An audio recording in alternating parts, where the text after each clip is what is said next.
Hi hello viewers, welcome to our channel. తెలంగాణకు సంబంధించినటువంటి ముఖ్యమైన ఎడ్యుకేషన్ అప్డేట్స్ తోటి ఈరోజు మీ ముందుకు రావడం జరిగింది. టెట్ టీఆర్టీకి సంబంధించినటువంటి ఒక అప్డేట్ ఉంది. ఇది ఆల్రెడీ మీకు అప్డేట్ చేసేసాను. గ్రాడ్యుయేట్స్ లేకున్నా హిందీ పండిట్ టీచర్ పోస్టులు పేపర్ లీక్ అయింది. ఆర్మీ పరీక్ష రద్దు.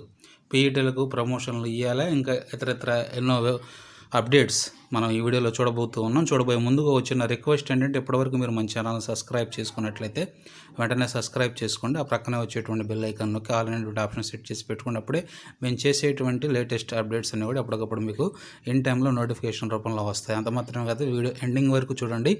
వీడియో మీకు నచ్చినట్లయితే లైక్ చేసి మమ్మల్ని సపోర్ట్ చేయండి ఫ్రెండ్స్. సో వివరాల్లోకి వెళ్ళినట్టయితే, గ్రాడ్యుయేషన్ లేకున్నా కానీ హిందీ టీచర్ పోస్టులు టీఎస్పీఎస్సీ నియామకాలపై అనుమానాలు వ్యక్తం అవుతున్నాయి. సో హిందీ టీచర్ల పండిట్ల నియామకంలో టీఎస్పీఎస్సీ జీవో నెంబర్ 25ను పాటించడం లేదనే విమర్శలు వెలువెత్తూ ఉన్నాయి. సంబంధిత సబ్జెక్టులో గ్రాడ్యుయేషన్ చేయని వాళ్ళు ఈ పోస్టులకు అనర్హులని జీవో చెప్తున్నా కానీ టీఎస్పీఎస్సీ అందుకు భిన్నంగా సెలెక్ట్ చేశారని, ఇందులో పెద్ద ఎత్తున అక్రమాలు జరిగాయని అభ్యర్థులు ఆరోపిస్తూ ఉన్నారు. School education general department 2017 October 10న టీచర్ రిక్రూట్మెంట్ రూల్స్కు సంబంధించి జీవో ఎంఎస్ నెంబర్ 25 రిలీజ్ చేయడం అయితే జరిగింది. దీని ప్రకారం టీఎస్పీఎస్సీ రాష్ట్ర వ్యాప్తంగా 158 Hindi school assistants, 352 Hindi language pundits పోస్టుల రిక్రూట్మెంట్కి ఆ ఏడాది అక్టోబర్ 21 నోటిఫికేషన్ రిలీజ్ చేయడం జరిగింది. సో అప్లికేషన్ ఫామ్లో ఖచ్చితంగా పేర్కొన్నారు ఏంటంటే, డిగ్రీలో ఖచ్చితంగా ఉండాలి సెకండ్ లాంగ్వేజ్ కింద అని చెప్పేసి.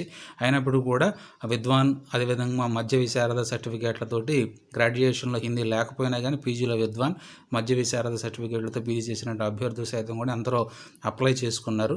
అయితే హాల్ టికెట్లు ఇచ్చేటువంటి సమయంలో అనర్హులైనటువంటి వారికి హాల్ టికెట్లు పాస్ చేయకుండా ఉండాలి. అయితే ప్రభుత్వం దాని గురించి పట్టించుకోకుండా అందులో దాదాపు 50% మంది అటువంటి వారు ఉన్నప్పుడు కూడా వారికి హాల్ టికెట్స్ అయితే మంజూరు చేయడం జరిగింది. సో పోస్టింగ్లు ఇచ్చేటువంటి సమయంలో కూడా దాదాపు వారికి అందులో 158 పోస్టులు ఉంటే 148 పోస్టులకు 1:3 రేషియో ప్రకారం మెరిట్ అభ్యర్థులు గత ఏడాది అక్టోబర్లో సెలెక్ట్ చేశారని, మరి ఈ లిస్టులో డిఈఓల దగ్గరికి వచ్చినప్పటికీ కూడా వారు ఇంకా పోస్టులు ఇవ్వకుండా పెండింగ్లో పెట్టారని, రిజెక్టెడ్ లిస్టు ఇప్పటివరకు కూడా ప్రకటించకపోవడంపై అభ్యర్థులు అనుమానాలు వ్యక్తం చేస్తున్నారని, 148 పోస్టులకు విద్వాన్, మధ్య విశారదలో పీజీ చేసినటువంటి వారు 90 పైగా అభ్యర్థులను సెలెక్ట్ చేశారని సమాచారం అందిందనమాట. కాబట్టి అసలు ఈ విద్వాన్ ద్వారా చేసినటువంటి వాళ్ళు, మధ్య విశారద చేసినటువంటి దాని ద్వారా హిందీ కంప్లీట్ చేసినటువంటి వాళ్ళు ఏంటంటే, డిగ్రీలో సెకండ్ లాంగ్వేజ్ హిందీ లేకుండా అసలు వాళ్ళు హిందీ పండిట్లకి అప్లై చేయడానికి అనర్హులు అనేటువంటి విషయం తెలిసినటువంటి విషయమే. అంటే జీవో నెంబర్ 25 ప్రకారం వాళ్ళకి ఆ విధమైనటువంటి అర్హత లేదు. అయితే దానికి సంబంధించి టీఎస్పీఎస్సీ మరి వాళ్ళు ఒకవేళ ఇన్కేస్ అప్లై చేసుకున్నప్పటికీ కూడా అప్లై చేసుకోవడానికి అర్హత ఇవ్వకూడదు. ఇన్కేస్ అప్లై చేసుకున్నప్పుడు కూడా మరి వాళ్ళని పరీక్ష రాసేందుకు ఎలిజిబుల్గా కేటాయించకూడదు.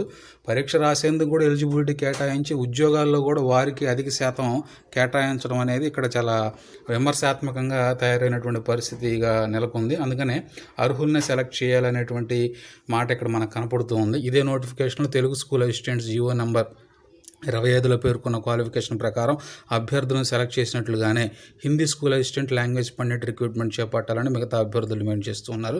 హెచ్సియు, ఉస్మానియా కాకతీయ యూనివర్సిటీలో రెగ్యులర్గా గ్రాడ్యుయేషన్, పోస్ట్ గ్రాడ్యుయేషన్ చదివిన అంబేద్కర్, ఉస్మానియా కాకతీయ ఉమెన్ యూనివర్సిటీల నుంచి డిగ్రీ, పీజీ పూర్తి చేసినటువంటి అభ్యర్థులకు అన్యాయం జరిగిందని ఆవేదన వ్యక్తం చేస్తూ ఉన్నారు.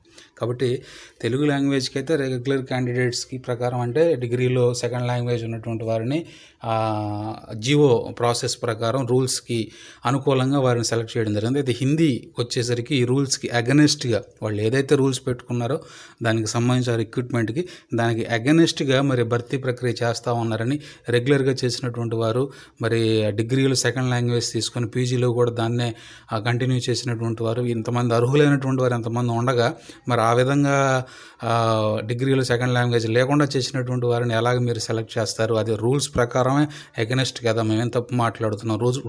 మీరు పెట్టినటువంటి రూలే దానికి అగెనెస్ట్గా ఉంది. సో ఏదైతే మీరు రూల్ పెట్టారో దాని ప్రకారం మీరు భర్తీ ప్రక్రియ చేయాలని చెప్పేసి మరి అర్హుల్ని సెలెక్ట్ చేయాలని ఇక్కడ పేర్కొనడం జరిగింది. ఇంకోటి ఏంటంటే, టెట్ ఉంటుందా ఉండదా అనే దాని గురించి ఒక అప్డేట్ ఆల్రెడీ నేను ఇవ్వడం జరిగింది. ఇది ఒక అపోహగా మనకు కనపడుతుంది, ఎందుకంటే కంప్లీట్ క్లియర్ అప్డేట్ అయితే రాలేదు. అయితే లైఫ్ లాంగ్ టెట్ ఎలిజిబిలిటీ ఉంటుంది కాబట్టి టెట్ నిర్వహించిన తర్వాత టీఆర్టీ నిర్వహించాలి అని మాత్రం అభ్యర్థులు ఖచ్చితంగా తెలియజేస్తూ ఉన్నారు. ఆ తర్వాత మరొక అప్డేట్ అంటే పీఈటీలకు ప్రమోషన్స్ ఇవ్వాలి. పీఈటీలకి రాష్ట్ర వ్యాయామ విద్యా ఉపాధ్యాయ సంఘం రాష్ట్ర అధ్యక్షుడు విజయ్ కుమార్. సో పీఈటీలకు జీవో నెంబర్ 23 ప్రకారం ప్రమోషన్ షెడ్యూల్ ప్రకటించాలని రాష్ట్ర వ్యాయామ విద్యా ఉపాధ్యాయ సంఘం అధ్యక్షుడు కిలికి విజయ్ కుమార్ డిమాండ్ చేశారు. అదేవిధంగా జీవో 15 ప్రకారం కూడా స్కూల్ అసిస్టెంట్గా ప్రమోట్ చేయాలని కోరారు. ఆదివారం సోమాజిగూడ ప్రెస్ క్లబ్లో సంఘం ఆధ్వర్యంలో రాష్ట్ర కమిటీ సమావేశం నిర్వహించారు. ఆ సందర్భంగా ఆయన మాట్లాడుతూ గ్రామ స్థాయి నుంచి రాష్ట్ర స్థాయి వరకు పాల్గొని అన్ని ఆటల పోటీలకు ప్రభుత్వం ప్రతి జిల్లాలకు 10 లక్షల ప్రత్యేక ఫండ్ మంజూరు చేయాలన్నారు. ప్రతి మండల కేంద్రంలో 5 ఎకరాలు మినీ స్టేడియం, రెగ్యులర్ కోచింగ్ నియమాలను పేర్కొంటూ మరి తదితర సమస్యల గురించి ఆయన తెలియజేయడం జరిగింది. సరే, ఏదేమైనప్పటికీ కూడా మెయిన్ అంశం ఏంటంటే పీఈటీలుగా పనిచేస్తున్నటువంటి వారికి మరి జీవో నెంబర్ 23, జీవో నెంబర్ 15 ప్రకారం ఖచ్చితంగా వాళ్ళకి ప్రమోషన్స్ ఇవ్వాలి. కాబట్టి ప్రమోషన్స్ వారికి కూడా ఇవ్వాలి అనేటువంటి విషయాన్ని ఇక్కడ ఈయన తెలియజేస్తూ ఉన్నారు అన్నమాట. సో ఉద్యోగాలపై శ్వేతపత్రం ఇస్తే బాగుంటుంది. అంటే మనకు తెలుసు కదా, అధికార పార్టీ ఏముంటుందంటే 1,32,899 పోస్టులు మేము ఇచ్చాం ఈ 6 ఏళ్లలో అని చెప్తుంది. ప్రతిపక్షాలు, వామపక్షాలు నువ్వు ఎక్కడిచ్చో దమ్ముంటే చర్చకి రా అని వాళ్ళు ఒకళ్ళ మీద ఒకళ్ళు ఇట్లాగా మాట్లాడుకుంటూ ఉన్నారు. ఆ తరుణంలో ఏంటంటే అసలు ఏ ఉద్యోగాలు ఇచ్చారు ఏందనేది ప్రభుత్వమే, పార్టీ కాదు, ప్రభుత్వమే అధికారికంగా ఒక శ్వేతపత్రాన్ని రిలీజ్ చేస్తే అభ్యర్థులు, నిరుద్యోగాలు మనసులో ఉన్నటువంటి అనుమానాలన్నీ చెదిరిపోయి మంచి క్లారిటీ వస్తుంది. కాబట్టి శ్వేతపత్రం రిలీజ్ చేస్తే బాగుంటుంది ఆ ఉద్యోగాలకు సంబంధించి అనేటువంటి విషయాన్ని ఇక్కడ తెలియజేశారు. మరొకటి ఏంటంటే మరి ఆర్మీ పరీక్ష అనేది రద్దయింది. ఎందుకంటే పేపర్ లీక్ అయింది. భారత ఆర్మీ నిర్వహించే రిక్రూట్మెంట్ ఆఫ్ సోల్జర్స్ పరీక్ష పేపరు లీక్ అయినట్లు తేలడంతో పరీక్షను రద్దు చేస్తున్నట్లు ఆర్మీ అధికారులు ఆదివారం వెల్లడించారు. ఈ వ్యవహారంతో సంబంధం ఉందని భావిస్తున్న 3 వ్యక్తులను పోలీసులు అదుపులోకి తీసుకున్నారు. ఏదైనప్పటికీ కూడా పరీక్షలు మరి విద్యార్థుల యొక్క జీవితాలతో ఆడుకునేటువంటి వీళ్ళని చాలా కఠినంగా శిక్షించాలి. మరి ఎంతో కష్టపడి వాళ్ళు కష్టపడి చదివి పరీక్షలు కంప్లీట్ చేసుకున్న తర్వాత మళ్ళీ ఆ పరీక్ష రద్దు అవ్వటం, మళ్ళీ వాళ్ళు ఇంకో డేట్ ఇచ్చి మళ్ళీ దానికోసం మళ్ళీ వీళ్ళు కసరత్తు చేసి చాలా అవకతవకలు జరిగేటువంటి అవకాశం ఉందన్నమాట. సో అభ్యర్థుల విషయమై ఇటువంటి నిర్ణయాలు తీసుకునేటువంటి వారిని చాలా కఠినంగానే శిక్షించాలి, అంటే విద్యార్థుల జీవితాలతో ఆడుకునేటువంటి వారిని. సరే, ఏదేమైనా ఆర్మీ పరీక్ష మరి క్యాన్సిల్ అయింది.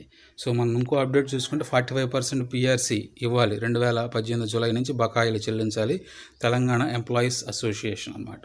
సో ఇది ఆల్రెడీ మనకు తెలిసినటువంటి విషయం. పిఆర్సీ గురించి మరి ఎన్నికల ముందు కూడా చాలా ధర్నాలు, నిరసనలు తెలియజేయడం జరిగింది. సో వీళ్ళు గవర్నమెంట్ అయితే 7% పిఆర్సీ మాత్రం ఇవ్వడానికి నిర్ణయించింది. అయితే ఉద్యోగ సంఘాలు మాత్రం, ఎంప్లాయీస్ అసోసియేషన్ మాత్రం 45% వరకు మాకు ఇవ్వాలని వాళ్ళు డిమాండ్ చేస్తూ ఉన్నారు. దీని గురించి అయితే ప్రభుత్వం ఇంతవరకు ఎటువంటి అప్డేట్ అయితే బయటకు తీసుకొని రాలేదు. సో మరొక ముఖ్యమైనటువంటి అప్డేట్ ఏంటంటే అన్ని సెట్లలో ఈడబ్ల్యూఎస్, అన్ని సెట్లలో. సో ఆల్రెడీ తెలంగాణ ప్రభుత్వం ఈడబ్ల్యూఎస్ అంటే అగ్రవర్ణాలకు సంబంధించినటువంటి పేదవారికి 10% రిజర్వేషన్ అయితే ఇస్తూ ఉంది. సో ఈ రిజర్వేషన్ ఖచ్చితంగా మరి అన్ని సెట్లలో, అన్ని ప్రవేశ పరీక్షల్లో కూడా మరి ఈ రిజర్వేషన్ అమలు తీసుకొని రావడానికి ఉన్నత విద్యా మండలి ఆల్రెడీ నిర్ణయించింది. 2 రోజుల క్రితం కూడా ఈ వివరణ మనం చూసుకున్నాం.